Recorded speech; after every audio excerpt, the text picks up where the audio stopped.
નમસ્કાર. અમરેલી સિવિલ હોસ્પિટલના અંતક્ષેત્રમાં દલિત યુવક પર થયેલા હુમલાના મામલે મહત્વપૂર્ણ અપડેટ.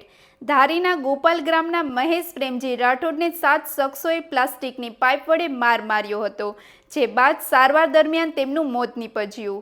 પરિવારજનો દ્વારા હત્યાની કલમ ઉમેરવાની માંગણી વચ્ચે પોલીસે આઈપીસી કલમ 302 ઉમેરવા સેશન કોર્ટમાં રિપોર્ટ રજૂ કર્યો.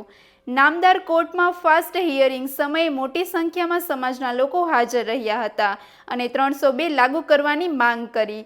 વધુ સમાચાર માટે જોડાયેલા રહો RP Gujarat news, Rajkot. April 2026ના રોજ મહેશભાઈ રાઠોડ ગોપાલ ગ્રામવાળાને સિવિલ હોસ્પિટલ ખાતે જે ઘટના ઘટી એ આપ બધા જાણો છો. અને એ ઘટના બાદ આ મહેશભાઈ અમરેલી શાંતાબા ગજેરા હોસ્પિટલમાં સારવાર હેઠળ હતા અને 20 એપ્રિલે એ ચાલુ સારવાર દરમિયાન આપણી વચ્ચે નથી રહ્યા, એ પણ આપ બધા જાણો છો. હવે જે આજે જે ઘટના ઘટી રહી છે એ ઘટના વિશે આજે હું તમને કહેવા માંગુ છું કે આજે આ ઘટનાની અંદર મહેશભાઈ આપણી વચ્ચે નહીં રહેતા, આની અંદર પોલીસ તંત્રએ નામદાર સ્પેશિયલ એટ્રો કોર્ટમાં સેશન કોર્ટની અંદર બીએનએસની કલમ 301(1) જૂની આઈપીસીની કલમ 302 નો ઉમેરો કરવાનો રિપોર્ટ ફાઇલ કર્યો છે. અને એની અંદર નામદાર કોર્ટે આજે ફર્સ્ટ હિયરિંગ હતું, જે મારા સમાજના આગેવાનો, મારા સમાજના વકીલો, ઇન્ટેલેક્ચ્યુઅલ લોકો, મારા સમાજની બહેનો, માવડીઓ, નાના બાળકો, બધા જે યુવાનો હાજર રહ્યા છે એનો હૃદયપૂર્વક આભાર માનું.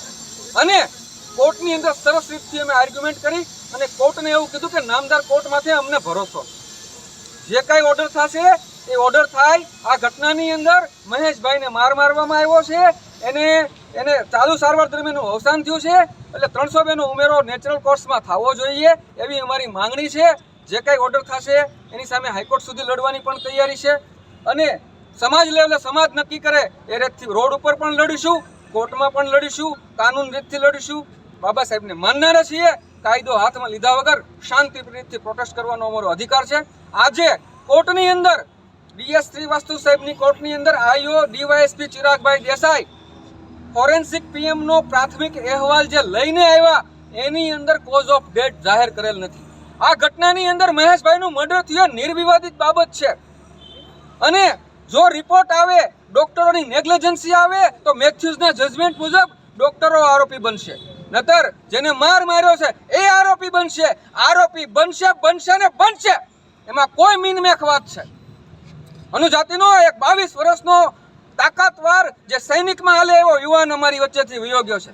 ન્યાય માટે અમે બધું કરીશું, જે કોર્ટમાં લડીશું, જે કાંઈ ઓર્ડર થાય સુપ્રીમ કોર્ટ સુધી જવું પડે તો અમે લડીશું, રોડ પર પણ લડીશું. ચેતનભાઈ, આજે તમે જે ન્યાય મંદિરમાં આવ્યા ત્યાં અને આજનું હિયરિંગ હતું તો તેના માટે શું કહેવામાં આવ્યું કોર્ટ દ્વારા? આજે નામદાર કોર્ટની અંદર ડીવાયએસપી આઈઓ તરીકે એમને એક અહેવાલ રજૂ કર્યો છે અને જે બી પારડીવાલા સાહેબનું જજમેન્ટ જે છે એ પહેલાંની જેમ નથી એવું રજૂ કર્યું છે. એ પારડીવાલા સાહેબનું જજમેન્ટ જે છે એ પણ અમે એવું કીધું છે, આ પોલીસ તંત્રને તમારા માધ્યમથી કહું છું કે તમે કાયદો છે ને અનુસૂચિત જાતિ માટે નહીં રાખતા. આવા બીજા મર્ડરો બને ને ત્યારે આ પારડીવાલા સાહેબનું જજમેન્ટનું અમલ કરજો, નહીતર અમે પૂછવાવાળા મરી નથી ગયા. અમે તમને પૂછશું કે તમે આમાં 301 નો રિપોર્ટ, 302 નો રિપોર્ટ ફાઇલ કર્યો, આમાંથી તમને કોર્ટમાંથી તારીખ મળી, તમે આમાં પુરાવા રજૂ કર્યા, એકને ગોળ અને એકને ખોળ મહેરબાની કરીને નહીં આપતા. ગુજરાતની પોલીસ આ રીતે હાલશે ને પાર્ટીવાળા જજમેન્ટની ઉપર. હવે એક ચાલુ કોર્ટમાં અમે કીધું છે કે પારડીવાલા સાહેબના જજમેન્ટનો અમલ બધા પોલીસ તંત્ર કરજો. આ એક કેસમાં નહીં કરતા, પર્ટિક્યુલર કેસમાં અમને તો અર્નેશ કુમારના જજમેન્ટનો ગેરલાભ થાય છે. અર્નેશ કુમારનું જજમેન્ટ એટ્રોસિટી સ્પેશિયલ એક્ટ છે, સેક્શન 20 ની અંદર બધા કાયદાથી એટ્રો પર છે, છતાં ઠોકી બેહાડવામાં આવ્યું છે. આ તંત્ર અર્નેશ કુમારના જજમેન્ટનો દુરુપયોગ કરે છે. આખા દેશની અંદર અત્યાચારોનું પ્રમાણ વધ્યું છે અને એટલે જ મર્ડરો